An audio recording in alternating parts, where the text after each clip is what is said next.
I want to start actually this one with a hypothetical. I want you to imagine there's two parallel universes, right? The metaverse, you got all this Marvel stuff. You guys can figure this one out.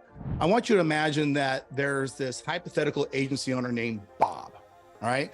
And Bob is super good at the technical side. So he's awesome at GHL. He's awesome at UpHex. He's awesome at creating this really cohesive, good product for people to get in there and use. He's amazing at that, okay? And he starts his agency, full stop. That's where we're at in universe number one. Universe number two, the same Bob, same skills, same talents. He's gonna go out and create the same product because it's a parallel universe. But this Bob happens upon this exact meeting one day.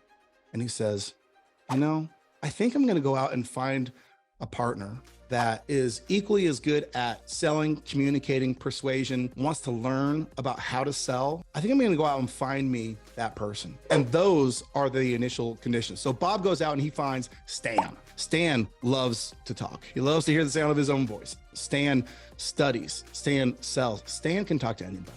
Full stop.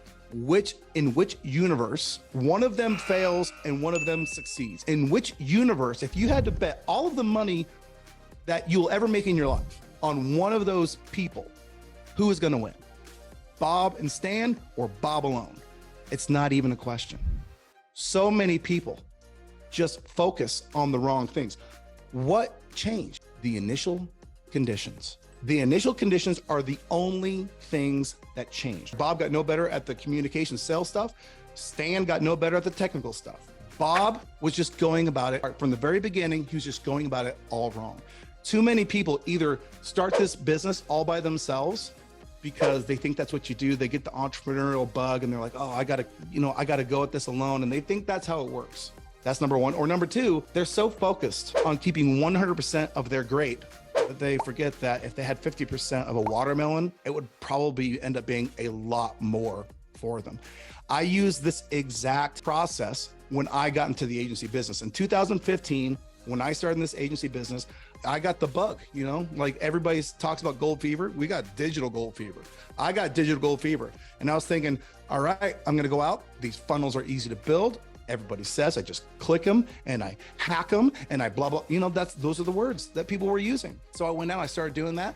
And I was like, you know, this hacking stuff is it's like, okay, when you start, but it's kind of hard when you do it. And so I went out and I did it enough to where I was like, okay, something's got to change. And intuitively I said, I need a partner. So I went out and found my Bob. I'm Stan. I went out and found my Bob, who was Jacob. And I said, hey, if you take care of this stuff, I'll do this stuff. He said, that's good because I'm really good at this stuff. And I said, that's good because I'm really good at this stuff. And together, once we were both focused on our own realms, in about 6 weeks, we added about $25,000 of monthly recurring revenue. And what changed?